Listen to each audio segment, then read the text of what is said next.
Oke, hari ini saya akan sedikit membahas Sony Xperia One Mark II buat dijadikan HP gaming. Kebetulan HP ini saya jadikan sebagai HP utama buat kebutuhan ngegame sehari-hari saya, seperti game yang saya biasa mainkan yaitu PUBG Mobile, Mobile Legends, Clash of Clans, Clash Royale, Squad Buster, dan ada game emulator PS2 menggunakan emulator Aether XX2. Untuk gamenya yaitu game Metal Slug. Ini game yang menurut aku masih cukup seru di tahun 2024 ini.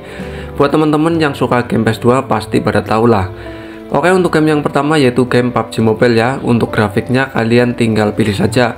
Grafiknya bisa Smooth Extreme, Balance Extreme, HD Extreme, HD Extreme, Ultra HDR, juga bisa Ultra di Sony Xperia One Mark II ini. Jadi untuk grafiknya ini sangat mantap sekali lah. Kalian tinggal pilih saja sesuai dengan keinginan kalian. Kalau soal giroskop di Sony Xperia One Mark II ini menggunakan giroskop hardware ya, bukan software. Tentu giroskopnya ini sangat smooth sekali. Buat kebutuhan seperti game PUBG Mobile yang menggunakan giroskop, tentu HP ini sangat worth it sekali menurut aku. Jadi buat teman-teman yang suka bermain game PUBG Mobile menggunakan giroskop, di Sony Xperia One ini sudah tersedia menggunakan giroskop hardware yang sangat smooth sekali. Selama saya bermain game PUBG Mobile, HP ini tidak ada kendala sama sekali ya. Untuk suhunya juga menurut aku cukup stabil, tidak terlalu panas apalagi sampai kepanasan.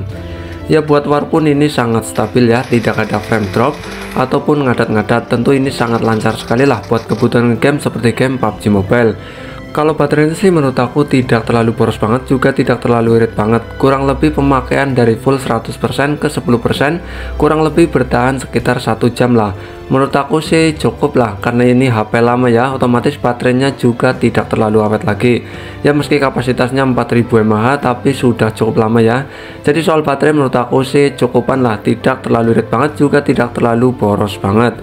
Terus untuk layarnya ini sangat bagus sekali ya, responsif juga untuk touchscreen-nya. Pokoknya worth it lah, sangat worth it buat kebutuhan ngegame seperti game PUBG Mobile di tahun 2024 ini.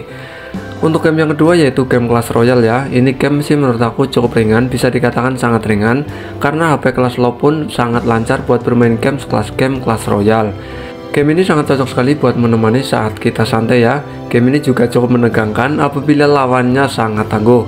Game ini menurut aku sih masih cukup seru di tahun 2024 ini.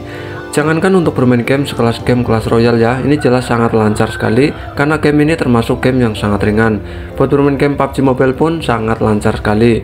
Game yang ketiga yang saya biasa mainkan yaitu game Squad Buster. HP ini juga sangat lancar buat kebutuhan game seperti game Squad Buster. Game ini tergolong sangat ringan ya, HP kelas low juga sangat lancar buat bermain game sekelas game Squad Buster. Untuk bermain game Squad Buster baterainya juga cukup irit, bisa dikatakan irit lah, sekitar 1,5 jam buat bermain game full Squad Buster. Karena game ini menurut aku juga sangat ringan ya, jadi tidak mengonsumsi daya yang terlalu besar.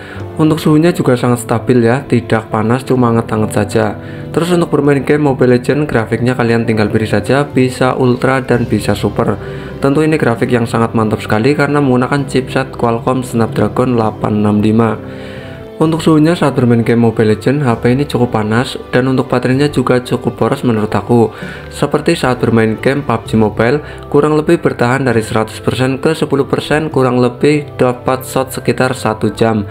Jadi menurut aku sih cukup boros. Tapi bagusnya HP ini sudah mendukung fitur yang namanya bypass charging ya. Jadi buat teman-teman yang suka bermain game sambil ngecas, HP ini tentu sangat aman sekali karena sudah ada fitur yang namanya bypass charging. Jadi tidak akan berpengaruh ke performa baterainya. Pokoknya aman lah buat bermain game sambil ngecas di Sony Xperia One Mark II ini. Terus untuk bermain game emulator PS2 di Sony Xperia One Mark II jelas sangat lancar ya, karena PS2 itu milik Sony. Tentu di Sony Xperia One Mark II ini sangat mendukung sekali buat bermain game sekelas game emulator PS2. Jadi menurut aku buat teman-teman yang pengen membeli Sony Xperia One Mark II buat dijadikan HP kebutuhan ngegame, menurut aku HP ini masih sangat worth it sekali ya. Seperti game PUBG Mobile, Mobile Legends, Clash Royale, Clash of Clans, Squad Buster, maupun emulator PS2, HP ini sangat lancar sekali di tahun 2024 ini. Chipset Snapdragon 865 di Sony Xperia One Mark II masih sangat bisa diandalkan di tahun 2024 ini. Oke, jadi cukup sekian ya bos ya. Terima kasih, mantul.